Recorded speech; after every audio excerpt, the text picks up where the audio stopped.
What is next?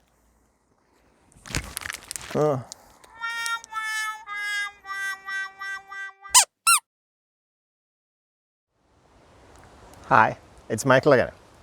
Today I'd like to show you how I control my day and how I'm able to do more of pulling instead of pushing. So you probably ask yourself, why those 3 books? Well, GTD sets in general the groundwork for everything. It showed me that there can be a system and that the system actually has to span not only over your work but also other activities, otherwise things will not work. Personal Kanban, this book in my opinion, is the missing chapter in GTD, and it also covers one of the biggest, in my opinion, weaknesses of GTD, meaning how to exactly prioritize your work. When it comes to the last book is something I discovered during the process, and in my case it was procrastination, but the last book in general is about you. It's about how can you take care of yourself, because when you optimize your day, you will have a lot more time, you'll do a lot more work, and some other problems will most likely surface onto the area. So the last book is all about you and how you can actually take care of yourself. Let's go. Okay, so what is GTD in simple steps? Well, it's basically capture, clarify, organize, reflect, and engage. What I like about personal Kanban in this context is that it puts a lot more emphasis on the phase which is called reflect. But basically, let's get onto it. Well, let's start with capture. Basically, capturing is all about data. Check out my first 2 movies where I was actually telling everything about how I'm taking notes. That was exactly preparation for this phase. Basically, I've been through it all. I've been through bad notes, I've been through notes hidden all over the place, lost notes, notes I couldn't decipher, notes that were missing metadata. So basically, the better your input data is, the more quality it will have. That's so obvious, but this is something else that we tend to ignore and forget about it. So yes, the more control you have over the capturing process, the better. And it's also nice because with GTD, there comes this main idea, at least this is something that was very important for me. You outsource your brain so that you can focus on more important things. And that was also it. I mean, the tools I'm using FEHub for capturing all the notes and making sure that a lot of metadata is captured for me for free. I'm using my cloud calendar. I have an app in my car, so I don't have to figure out what I was driving. And yes, I take also photos which are uploaded into the cloud, which I'm also using as a source of information. So basically, make sure that you have control over the capturing process and make sure that the process is actually nice for you, because the easier it is for you to write the notes and make sure that also a lot of metadata is captured kind of like for free, then the easier it will be in the next step. This is a classical example. See what I'm doing here? I'm putting actually all the addresses, Thomas's telephone number, and so on into my calendar descriptions. When I take a look at them, then I know exactly what I have to do. No more wasting time finding details that can be found when you create the note. So we get to the next step, clarify and organize.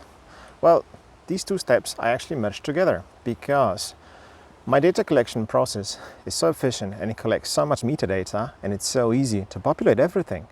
I actually was able to merge these 2 into one. So I'm using much less time, and while I'm actually clarifying things, I tend to organize them at the same time. If you're a programmer, you'll probably understand if I say that basically what I'm doing is I'm doing insertion sort. For those of you that are more interested about this thing, I'll cover it at the end of this video.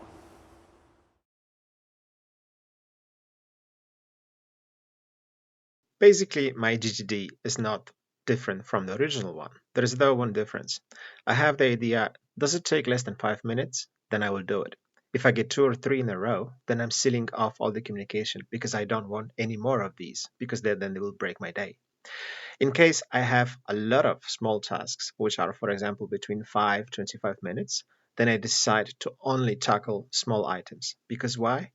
It's easier to switch the context in between short tasks. When I work on something big, I really need the time because context switching in these cases is very expensive. What is important in the clarify and organize phases is that when you actually take a look on things and you basically decide what to do with them, that you do not back up. And this is what I do.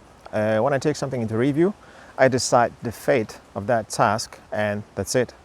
I continue. Otherwise, you will find out that you will be stopping too much. So basically, it's at these two phases where I add events to my calendar, I create projects, I create tasks, and do everything else so that I have some good grounds for working with the things later. Oh, it's the next step. Reflect. It's here you will figure out whether your system is still working or not. Because let's be honest, you can derail. You can have too much to do, and then instead of having a nice background like I have here, you will have, yes, you will have a tree that has fallen, and there's going to be a lot of cleanup. And it does happen. We derail. To be honest, at this point, I am in such a situation, I have to do a lot of cleaning up because I took too many tasks. And yes, it happens, we are just humans. So what else can we do here? Well, basically, GTD didn't work well for me here, so I stole as much as possible from Personal Kanban. Personal Kanban has very good things when it comes to retrospection. And here it's the limits on work in progress. When you break them, you have a point of thinking, why did I break them? You have the pen limits. If you break the pen limits, is there any way you can improve this? Maybe you should rethink your limits or something like that. All the mechanics that happens in the Kanban and the movement of tasks in between the swim lanes, this gives me a lot more opportunities to think about, for example, improvement, like Kaizen method that I mentioned in one of my previous movies, and so on.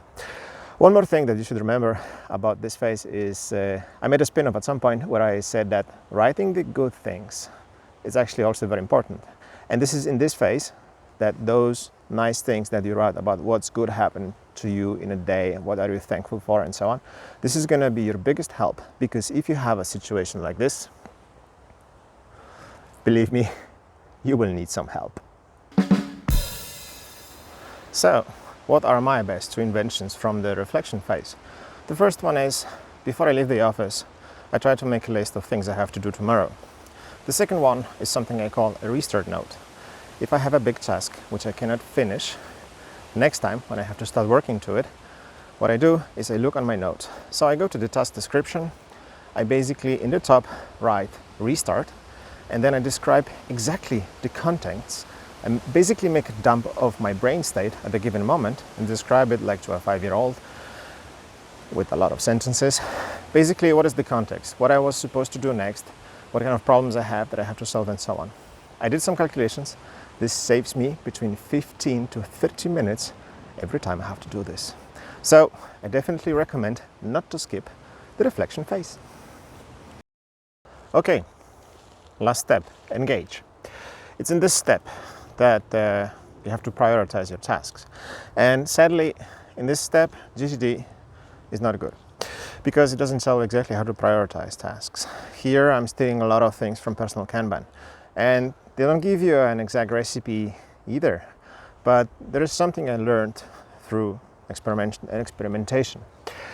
Basically, the engage phase can be divided into two subgroups. The first one is your own efficiency and productivity. If you're an entrepreneur, basically you can pick the time for your work that works best for you.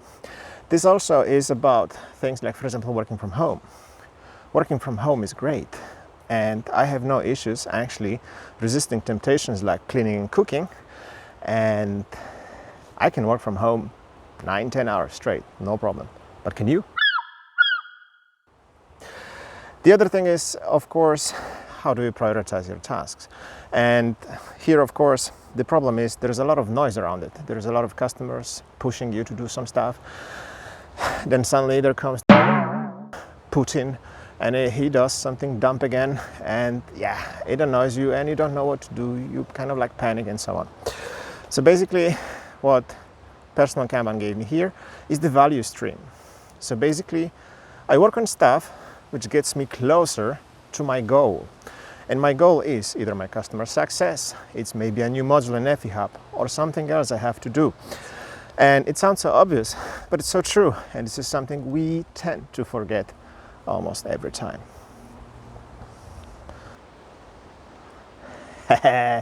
Okay, Michael, you just said a lot of things, but how do you really prioritize your stuff?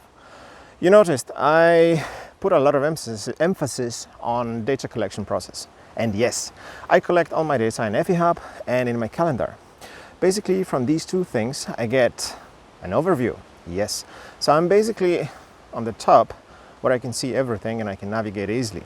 That means I can suggest to my customers or to my team dates when I think it's going to be realistic. I can actually do the thing we are talking about. So in this way, I'm actually preventing myself from overflowing my own bucket of work, and I can do this proactively. So, if you don't know what proactively means, before the disaster happens. So, this is it. I mean, if you collect your data properly, if you visualize it, then for free, you're going to get the overview. And if you get the overview, you will use the two most important things from personal Kanban. Limiting your work in progress, which is going to help you deliver things on time and will help you prevent disasters like overwork. And of course, the pen. That will also help you to actually get back to cases which normally would have been forgotten because, you lost the notes or something else happened.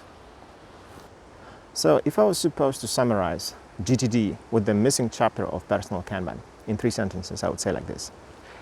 It's all about outsourcing your brain and making sure you collect data in a proper way, which suits you, and where a lot of metadata is collected for free. Once you have this, you will get for free an overview of your current situation.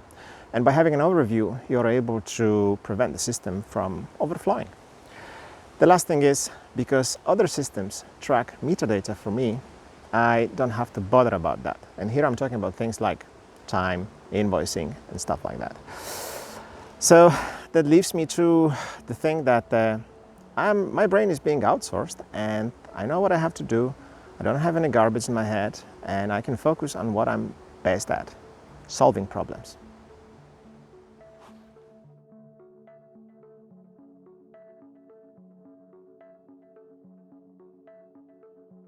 It's time for a small coffee break. Thank you for watching. If you have any questions, please do comment. I know that's a lot of knowledge compressed in just around 10 minutes. Therefore, if in doubt, just comment. Next part is already recorded, and it will start with an interview with the grumpy and not so optimistic Michael.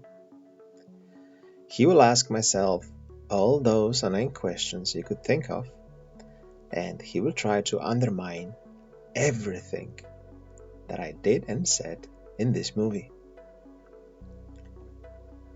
I will talk also about procrastination, and at the end, I'll tell more about the place I used for filming today and why it's so special at this time of year.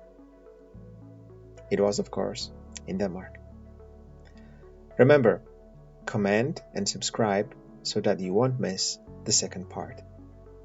See you in a week.